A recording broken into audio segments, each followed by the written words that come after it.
everyone. I welcome you all to this amazing platform. I'm भूमिका प्रजापति.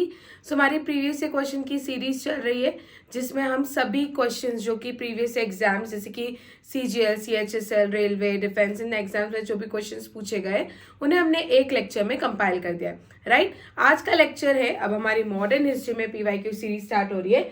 आज का lecture है हमारा advent of European powers in India. ठीक है, तो जो भी यूरोपियन पावर्स भारत में आई थी, फ्रेंच, डच, ब्रिटिश, इन सभी चीज़ों को हम आज के लेक्चर में डिस्कस करेंगे. ठीक है, इनसे रिलेटेड PYQs और इनसे रिलेटेड एडिशनल फैक्ट्स जो आप लोगों को पता होना चाहिए उन सभी को वन बाय वन हम देखेंगे. क्लियर है? चलिए, तो बिना टाइम वेस्ट करे we will start with the first question. And हमारा फर्स्ट क्वेश्चन है, देखो ओके, फर्स्ट क्वेश्चन से पहले समझ लो कि इंडिया में कौन कौन सी पावर्स आई थी, है ना. देखो, अगर मैं बात करूं अराइवल और एस्टैब्लिशमेंट, इन दोनों में बच्चों को थोड़ा कंफ्यूजन होता है. जब मैं अराइवल की बात करती हूँ, मतलब जो कंपनीज थी हमारी ईस्ट इंडिया कंपनीज जो भी भारत में आई थी, उनके अराइवल का सीक्वेंस इस तरीके से. सबसे पहले पोर्चुगीज आए थे भारत में 1498 में, फिर डच आए थे 1605 में. बट वहीं मैं अगर एस्टैब्लिशमेंट की बात करती हूँ ना, तो 1600 में पहले British East India company establish हो गई थी. बट उनका अराइवल का जो सीक्वेंस है ना वो थर्ड नंबर पर है और एस्टैब्लिशमेंट का क्या है, सेकेंड नंबर पर. तो ये याद रखना. ठीक है, Dutch east India company Bharat में आई कब थी? 1605 में. एस्टैब्लिश कब हुई थी? 1602 में. तो ये ब्रिटिश ईस्ट इंडिया कंपनी के बाद में एस्टैब्लिश हुई थी. ठीक है, इसके बाद डैनिश भारत में आए हैं और फ्रेंच ईस्ट इंडिया कंपनी 1668 में. और French East India company establish कब हुई थी? तो 1664 में एस्टैब्लिश हुई थी. ठीक है, तो ये दो चीज है, अराइवल और एस्टैब्लिशमेंट. यहाँ पर भी कंफ्यूजन होता है, तो इसे एक बार याद रखना आप लोग. राइट, चलिए अब बढ़ते हैं हमारे फर्स्ट क्वेश्चन की तरफ. हमारा फर्स्ट क्वेश्चन है, the Portuguese were the first Europeans to establish trading centre in India. ठीक है, पोर्चुगीज पहले यूरोपियंस थे जिन्होंने भारत में क्या एस्टैब्लिश करे थे? ट्रेडिंग सेंटर्स एस्टैब्लिश करे थे. अब वो कौन सा पोर्चुगीज गवर्नर था जिन्होंने गोवा को 1510 में कैप्चर करा था? तो विच पोर्चुगीज गवर्नर जो कि सेकंड नंबर के थे, उन्होंने 1510 में गोवा को कैप्चर करा था. पोर्चुगीज गवर्नर कौन थे? तो उनका नाम है अल्फोंसो डी अल्बकर. ये सेकंड नंबर के पोर्चुगीज गवर्नर थे. फर्स्ट नंबर के कौन थे? तो फर्स्ट नंबर के थे फ्रांसिस्को डी अल्मीडा. ये भी याद रखना. ठीक है, तो अल्फोंसो डी अल्बकर याद रखना. ये क्या थे? सेकंड गवर्नर थे of Portuguese power in India. इन्होंने गोवा को कब कैप्चर करा था? 1510 में. किससे कैप्चर करा था? तो बीजापुर से कैप्चर कर लिया था. ठीक है, किससे कैप्चर करा था? तो बीजापुर से. तो ये इन्हें He is regarded as the architect of Portuguese colonial empire in India. He is considered as the real Portuguese governor in India. भले ही फर्स्ट फ्रांसिस्को डी अल्मीडा थे, बट इनको रियल पोर्चुगीज आर्किटेक्ट कहा जाता है the colonial empire in India. 1510 में इन्होंने गोवा को बीजापुर के सुल्तान से कैप्चर करा था और इससे क्या बनाया था? एक स्ट्रेटेजिक बेस बनाया था पोर्चुगीज ट्रेड का. ठीक है, फ्रांसिस्को डी अल्मीडा पहले पोर्चुगीज गवर्नर थे, ये मैं आप लोगों को बता चुकी हूँ. 1505 से लेकर 1509 तक के थे. फिर वास्को डी गामा याद रखना, ये पहले पोर्चुगीज थे जिन्होंने इंडिया तक आने का रूट क्या करा था? डिस्कवर करा था. ये भारत आए कब थे? 1498 में. ठीक है, यहाँ तक बातें याद रखेंगे. चलिए, करेक्ट आंसर है इसका अल्फोंसो दी अल्बकर. यहाँ पर अल्फोंसो डी अल्बकर से रिलेटेड जितनी भी सारी बातें आपको पता होनी चाहिए वो लिखी गई है. स्टार्ट करते हैं. अल्बकर सेकेंड नंबर के वाइसरॉय थे, ये हमने देख लिया. सेकेंड गवर्नर थे पोर्चुगीज पावर के भारत में. ये ग्रेट कॉन्कर थे और इनको रियल फाउंडर कहा जाता है और पोर्चुगीज पावर इन इंडिया. इन्होंने गोवा कैप्चर करा था बीजापुर के सुल्तान से 1510 में. Very important. ठीक है, इन्होंने पूरे जो है he also strengthen his relationship. इन्होंने विजयनगर एम्पायर के साथ अपना रिलेशनशिप स्ट्रॉन्ग करा था. इन्होंने 1511 में मलक्का को कैप्चर करा था इन द फार ईस्ट और 1515 में यहाँ पर एक पोर्ट भी बनवाया था. ठीक है, और moves in the Persian gulf. फिर इनको रियल फाउंडर कहा जाता है पोर्चुगीज पावर इन इंडिया. याद रखना, अच्छे एडमिनिस्ट्रेटर थे. इन्होंने हिंदूज के लिए स्कूल्स भी खोले थे एजुकेशन के लिए. और इन्होंने पोर्चुगीज, और बिकॉज ये एक्सपेंशन करना चाहते थे, कॉलोनाइजेशन के पर्सपेक्टिव से आए थे, तो ये चाहते थे कि जितने से जितने ज्यादा पोर्चुगीज इंडियन महिलाओं से शादी कर सके बेटर है. तो यहाँ पर ये एनकरेज करते थे पोर्चुगीज को कि आप भारतीय महिलाओं से क्या करें? शादी करें. इनकी गोवा में मृत्यु हो गई थी 1515 में, ये भी याद रखना. क्लियर? चलिए आगे बढ़ते हैं नेक्स्ट क्वेश्चन की तरफ. नेक्स्ट क्वेश्चन है, in which year Vasco da Gama arrived at Calicut. ठीक है, कैलिकट में कौन से साल में आए थे? हम अभी देखें ये 1498 में आए थे। यहाँ पर जेमोरिन नाम के एक पर्सन थे जिन्होंने इनका क्या करा था, स्वागत करा था। ठीक है, और इनकी शिप का नाम भी याद रखना, इनकी शिप का नाम था साओ गैब्रियल। क्लियर, तो ये कौन सी शिप से आए थे, साओ गैब्रियल 1498 में आए थे। ठीक है, इसके पहले भी एक बार कोशिश हो चुकी थी इंडिया तक पहुंचने के लिए, इंडिया के तक पहुंचने के लिए जो रूट की जरूरत है ना उसको डिस्कवर करने की कोशिश इसके पहले भी एक बार करी गई थी। ही वॉजंट द फर्स्ट पर्सन जिन्होंने सी रूट डिस्कवर करने की कोशिश करी थी। इनके पहले एक और पर्सन थे जिनका नाम है बार्थोलोम्यू डियाज। इन्होंने सबसे पहला अटेम्प्ट करा था इंडिया तक पहुंचने का, रूट डिस्कवर करने की कोशिश जो है सबसे पहले इन्होंने करी थी। तो पहले सेलर थे, फर्स्ट पोर्चुगीज सेलर जो यात्रा पर निकले थे 1487 में। फिर 1498 में भारत पहुंचे थे, वो 1487 से ही निकल गए थे। बट यहाँ पर क्या हुआ था, जब वो अफ्रीका की टिप पर पहुंचे तो यहाँ पे बहुत ज्यादा तूफान चल रहा था, जिस कारण से वो आगे का रूट डिस्कवर नहीं कर पाए। तो he came up to the southernmost tip of Africa as there was a storm when, जहाँ पर वो पहुंचे और उन्होंने उस जगह का नाम केप ऑफ स्टॉर्म रखा। अब उसे हम केप ऑफ गुड होप के नाम से जानते हैं, ये वही चीज है। तो केप ऑफ गुड होप को ही केप ऑफ स्टॉर्म्स नाम इन्होंने तब दिया था। ठीक है, अब इसको केप ऑफ गुड होप क्यों कहा गया, बिकॉज यहीं से एक होप मिली थी कि हम आगे सी रूट डिस्कवर कर सकते हैं। राइट, चलिए बढ़ते हैं नेक्स्ट क्वेश्चन की तरफ। करेक्ट आंसर इसका 1498। नेक्स्ट क्वेश्चन है हमारा, the French East India Company was formed during the reign of which French monarch. तो कौन से फ्रेंच मोनार्क के टाइम पर French East India company form हुई थी, तो इट वाज लुई 14। तो इसका करेक्ट आंसर हो जाएगा ऑप्शन ए। तो जब लुई 14 रूल कर रहे थे तब ही French East India company form हुई थी। उनके फाइनेंस मिनिस्टर का भी नाम बहुत बार पूछा जाता है, तो कॉलबर्ट करके नाम देखने को मिलता है। पूरा नाम है जीन बैप्टाइज कॉलबर्ट, ये भी याद रखना। तो जो फ्रेंच ईस्ट इंडिया कंपनी है 1664 में फॉर्म हुई थी। भारत कब आई थी, ये इस्टेब्लिश हुई थी 1664 में।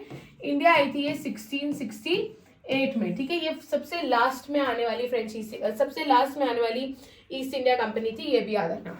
एडिशनल फैक्ट, तो फ्रेंच सेटलमेंट इंडिया में पौंडीचेरी, चंदेलनागढ़, माहे, यनम और कराईकल जो है ये क्या है, फ्रेंच सेटलमेंट्स थी जो कि भारत में थी।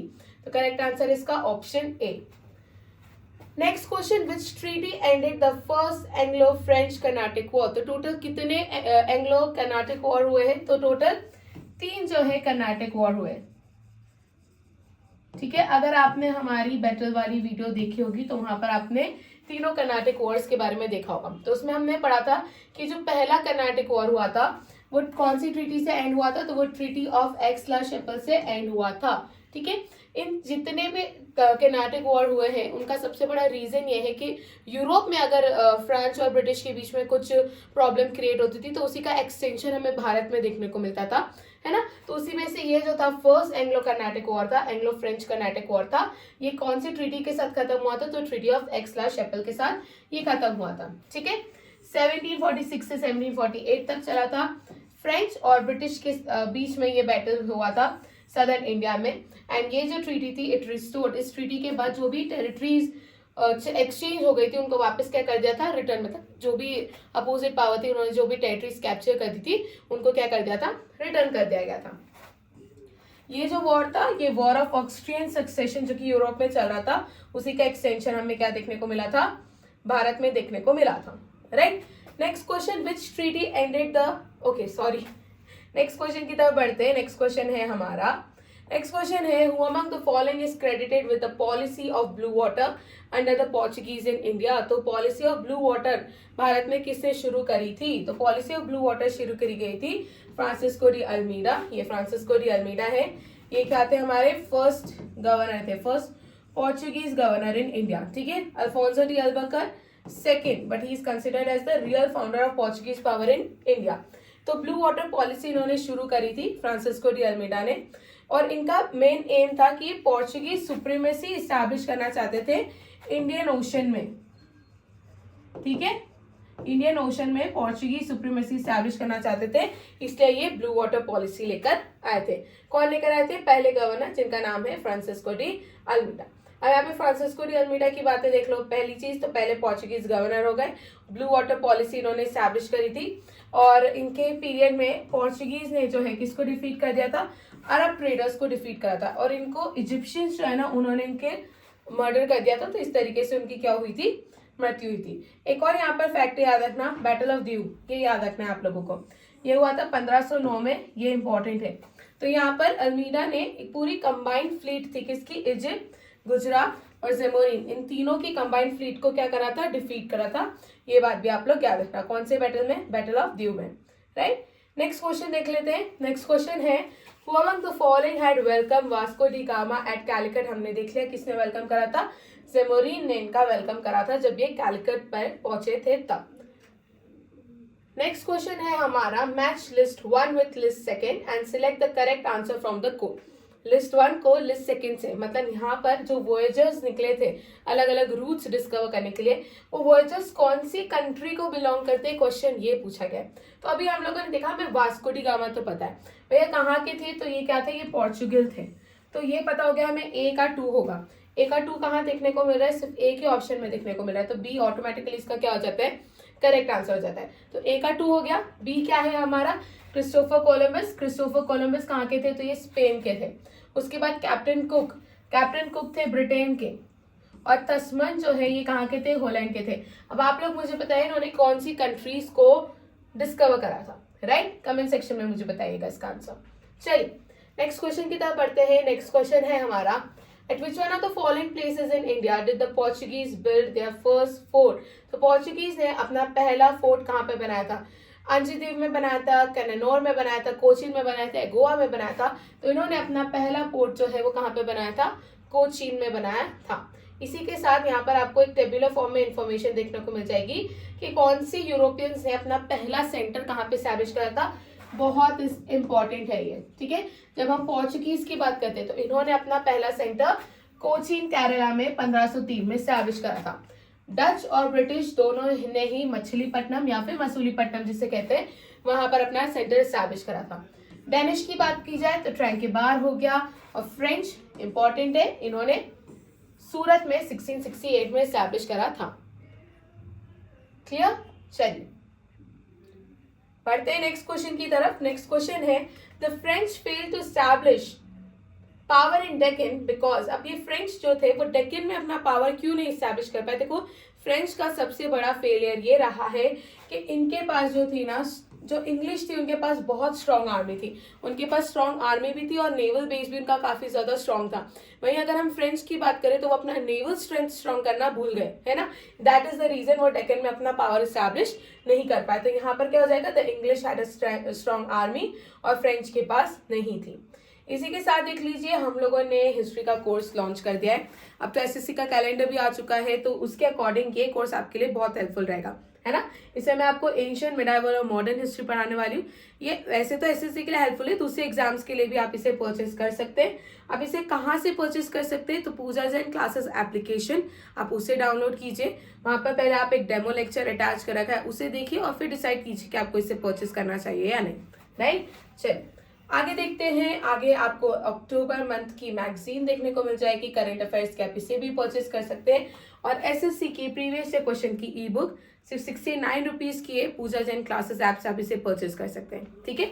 सो ये आपके लिए बहुत इंपॉर्टेंट है बिकॉज आप इस बेसिस पर डिसाइड कर सकते हो। बेसिकली क्या होता है, ये प्रीवियस ईयर क्वेश्चन हम लोग क्यों देखते हैं, ताकि हमें समझ में आए कि किस तरीके के क्वेश्चंस एग्जामिनर पूछ रहे हैं, ठीक है, किस टॉपिक से ज्यादा क्वेश्चन पूछे गए, फेवरेट टॉपिक क्या है हमारे जो क्वेश्चंस बना रहे हैं उन लोगों का, राइट। तो वो उस चीज में आपकी मदद करते हैं, ठीक है। तो आप इसे खरीद सकते हैं, सिर्फ 69 रुपीज का है।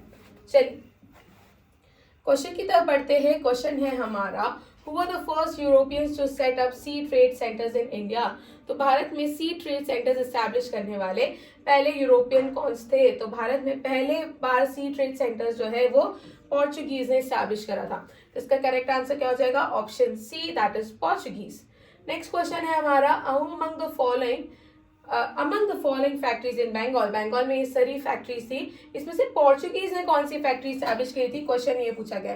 तो बंगाल में इतनी सारी फैक्ट्रीज ऑलरेडी एस्टैब्लिश थी, इसमें से जो हुगली वाली फैक्ट्री थी ये किसने एस्टैब्लिश करी थी, पोर्चुगीज ने, ठीक है।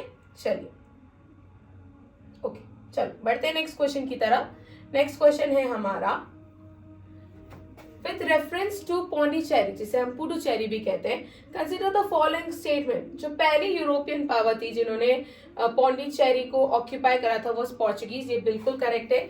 पहली बार जो है जिन्होंने पौंडीचेरी को एक्वायर करा था वो पोर्चुगीज ही थे, ये करेक्ट है। पोर्चुगीज के बाद जो पावर आई थी ना वो फ्रेंच नहीं थी, वो थी डच, है ना। पोर्चुगीज के बाद कौन ने एस्टैब्लिश करा था, तो डच ने करा था। The second European power to occupy Pondicherry was Dutch, French नहीं था, तो सेकेंड हमारा गलत हो जाता है। And English never occupy Pondicherry या पुडुचेरी, ये भी गलत है, तो हमारा सिर्फ फर्स्ट स्टेटमेंट करेक्ट है, तो इसका करेक्ट आंसर हो जाएगा option A, that is one only.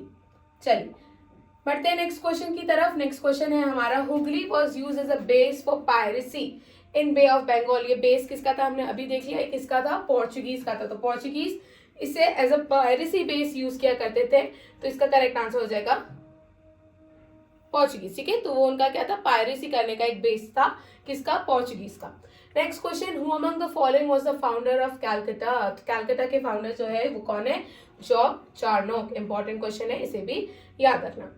Next question हो जाएगा हमारा, in which year did Dutch establish their first factory in India. तो डच ने अपनी पहली फैक्ट्री भारत में कब एस्टैब्लिश करी थी, तो उन्होंने अपनी पहली फैक्ट्री मछलीपट्टनम में एस्टैब्लिश करी थी, हमने देख लिया। और ये एस्टैब्लिश कब हुई थी, तो 1605 में। In fact British East India company ने भी अपनी पहली फैक्ट्री कहाँ पे एस्टैब्लिश करी थी, मछलीपट्टनम में। तो इसका करेक्ट आंसर हो जाएगा 1605 में एस्टैब्लिश की थी। और कहाँ पे की थी, तो मसूलीपट्टनम या मछलीपट्टनम में अपनी पहली फैक्ट्री एस्टैब्लिश इन्होंने करी थी। ओके, चलिए जो डच थे उनको ब्रिटिशर्स ने डिफीट कर दिया था बैटल ऑफ कोलाशियल ने, जो कि कब हुआ था, 1741 में। और इसी के साथ डच पावर भारत में क्या हो जाता है, खत्म हो जाता है। ओके, नेक्स्ट क्वेश्चन हमारा हो गया, with reference of the entry of European powers in India which of the following statement is not correct. तो पोर्चुगीज ने गोवा को कैप्चर करा था 1499 में, अभी हमने देखा बिल्कुल गलत है। कब करा था, 1510 में कैप्चर करा था। किसने करा था, जो हमारे सेकंड गवर्नर थे पोर्चुगीज, क्या नाम है उनका, नाम आप लोग मुझे कहाँ बताएंगे, कमेंट सेक्शन में। The English open there first factory in south India at Masulipatnam. तो हमें क्या ढूंढना है, पहले चीज तो देख लो, हमें ढूंढना है with reference of the country of European powers in India, इनमें से कौन सा स्टेटमेंट है विच इज नॉट करेक्ट। तो हमको इनकरेक्ट स्टेटमेंट मिली क्या ना, फर्स्ट है, हमें इनकरेक्ट ढूंढना था, फर्स्ट स्टेटमेंट ही हमारा हो गया। तो ये क्या हो जाएगा, हमारा करेक्ट आंसर क्या हो जाएगा, ऑप्शन ए, राइट। चलिए, who was the first Englishman to reach India by sea route. तो पहले इंग्लिशमैन जो कि भारत पहुंचे थे सी रूट से होते हुए, वो कौन थे। यहाँ पे पूछे फर्स्ट इंग्लिशमैन, पोर्चुगीज मैन या ये नहीं पूछे, क्या पहले इंग्लिशमैन कौन थे। तो पहले इंग्लिशमैन थे राल्फ फिच, इसका करेक्ट आंसर हो जाएगा राल्फ फिच। तो अगर पूछ रहे कि रूट डिस्कवर करने के लिए पहली बार कौन निकले थे, तो वो थे राल्फ फिच। ये कौन थे, इंग्लिशमैन। अगर क्वेश्चन आपसे ये पूछा जाए कि फर्स्ट इंडियन एम्बेसडर जो कि जहांगीर के कोर्ट में आए थे, तो वो कौन थे, कैप्टन विलियम हॉकिंस, राइट। इतनी बातें आप लोग याद रखना। ये आए कब थे, तो 1583 में आए थे। Which European power established its settlement at चंदे नागौर। तो चंदे नागौर में कौन सा यूरोपियन पावर था जिन्होंने सबसे पहली अपनी क्या सेटलमेंट एस्टैब्लिश करी, तो वो कौन थे, वो फ्रेंच थे जिन्होंने चंदे नागौर में अपनी क्या करी थी, सेटलमेंट एस्टैब्लिश करी थी। तो इसका करेक्ट आंसर क्या हो जाएगा, option C, that is French. तो French establish a settlement at Chandernagore, जो कि हमारा प्रेसिडेंट क्या है, वेस्ट बंगाल का, 1673 में। It was one of the most significant trading post, ठीक है, ईस्टर्न इंडिया में इनकी सबसे सिग्निफिकेंट ट्रेडिंग पोस्ट इसको माना जाता है। French East India company establish कब हुई थी, 1664 में। भारत कब आई थी, 1668 में। क्लियर है, चलिए नेक्स्ट क्वेश्चन की तरफ बढ़ते हैं। The secret of success of East India company in India was. East India company की सक्सेस का क्या कारण था, ठीक है। पहली चीज देखो, उस समय भारत में नेशनलिज्म जैसी, भारत जैसी कोई बात नहीं थी। सब बहुत ज्यादा बिखरे हुए थे, छोटी छोटी टेरिटरीज में डिवाइडेड थे, और सबको अपनी अपनी टेरिटरी से रिलेटेड बहुत ज्यादा फीलिंग थी। बट द होल टेरिटरी, सभी अलग अलग डायनेस्टीज एज अ होल या इंडिया एज अ कंसेप्ट उस समय कुछ नहीं था। तो यहाँ पर आप कह सकते हैं कि absence of nationalism in India, ये पॉइंट करेक्ट है। फिर the company army received western training and they had modern arms, ये वाली बात भी करेक्ट है। उसके बाद जो इंडियन सोल्जर्स थे, they had लैकनेस of Fidelity, consequently who pay them sufficient could have them on his services. तो आप इनको जो ज्यादा रुपए देते थे, ये उनके वहां काम करने चले जाते थे। तो ऑल ऑफ द अबव इसका क्या हो जाएगा, करेक्ट आंसर। तो ऑप्शन 4 जो है इसका करेक्ट आंसर है। नेक्स्ट क्वेश्चन की तरफ बढ़ते हैं। Which of the following British companies get the first charter permitting them to trade in India. तो पहली कंपनी कौन थी जिसे चार्टर मिल गया था भारत में ट्रेड करने का, तो ब्रिटिश कंपनी की पूछे जा रहे तो वो थी लेवांट कंपनी। ठीक है, लेवांट कंपनी जो है इनको सबसे पहले चार्टर मिला था भारत में ट्रेड करने का। तो इनको चार्टर मिला था भारत में ट्रेड करने का, बट थ्रू लैंड रूट्स। ठीक है, तो ब्रिटिश क्वीन उस समय जो थी एलिजाबेथ, उन्होंने इनको चार्टर प्रोवाइड करा था। क्लियर है? चलिए नेक्स्ट क्वेश्चन की तरफ बढ़ते हैं। नेक्स्ट क्वेश्चन है हमारा, which one of the following was the emperor of India जब British East India company form हुई थी। तो जब British East India company form हुई थी तब इंडिया में कौन रूलर थे? तो तब थे अकबर। ठीक है, और जब ये भारत आए थे, ठीक है, तब इंडिया में कौन रूलर थे? तो उस समय थे जहांगीर। तो ये दो चीजें आप लोग याद रखना। तो जब British East India company establish हुई थी तब अकबर थे, और जब British East India company Bharat आई थी, ठीक है, अपनी जब फर्स्ट फैक्ट्री स्टैब्लिश करी थी, उस समय कौन थे? तो उस समय थे जहांगीर। तो दोनों क्वेश्चन आपको साथ में देखने को मिलेगा। तो इसका करेक्ट आंसर क्या हो गया हमारा? जहांगीर। नेक्स्ट क्वेश्चन की तरफ बढ़ते हैं। नेक्स्ट क्वेश्चन है, where in India did the Britishers set up their first factory in 1612। तो भारत में पहली फैक्ट्री कहां पर स्टैब्लिश करी थी? हम लोगों ने देख लिया। तो इन्होंने करी थी 1612 में। पूछा है ब्रिटिशर्स ने अपनी पहली फैक्ट्री मछलीपट्टनम में स्टैब्लिश करी थी, बट 1612 या 1613 में इन्होंने अपनी पहली फैक्ट्री कहां स्टैब्लिश करी थी? सूरत में। क्लियर है? चलिए बढ़ते हैं नेक्स्ट क्वेश्चन की तरफ। नेक्स्ट क्वेश्चन है, Fort St George is establish at. तो फोर्ट सेंट जॉर्ज हमारा कहां पर है? तो ये मद्रास में। इसका करेक्ट आंसर क्या हो जाएगा? Option A, Madras. Next question है, English Khan title was given to captain Hawkins. तो बेसिकली जब कैप्टन हॉकिंस जहांगीर के कोर्ट में आए थे तो कैप्टन हॉकिंस बिल्कुल टर्किश डायलॉग में उनसे टर्किश लैंग्वेज में बात करने लगे जहांगीर से। तो जहांगीर क्या हो गया? इंप्रेस हो गया, और जहांगीर ने इनको इंग्लिश खान टाइटल दिया था और 400 का मनसब भी प्रोवाइड करा था। आप लोग याद रखना। ठीक है, so British East India company Bharat किसके रीन में आई थी? तो जहांगीर के रीन में आई थी। और कैप्टन हॉकिन पहले ब्रिटिश थे जो कि भारत आए थे in the court of Jahangir, और यहीं पर इनको इंग्लिश खान का टाइटल और 400 का मनसब प्रोवाइड किया गया था। ठीक है, 1613 में इनको सूरत में फैक्ट्री स्टैब्लिश करने की परमिशन मिली थी। 1615 में सर थॉमस रो आए थे मुगल कोर्ट में। ये जेम्स वन के एम्बेसडर के तौर पे भारत आए थे। ये चीज भी आप याद रखना। ठीक है, और ये फरमान लेने आए थे फैक्ट्रीज एस्टैब्लिश कर। क्वेश्चन है हमारा, the battle of Wandiwash was fought between which two powers. तो कौन सी दो पावर्स के बीच में बैटल ऑफ वॉन्डीवॉश हुआ था? तो बैटल ऑफ वॉन्डीवॉश हुआ था French and British East India Company के बीच में हुआ था। तो इसका correct answer option C. Basically third Carnatic war जो है, हमने तीनों कर्नाटक वॉर्स डिस्कस करे।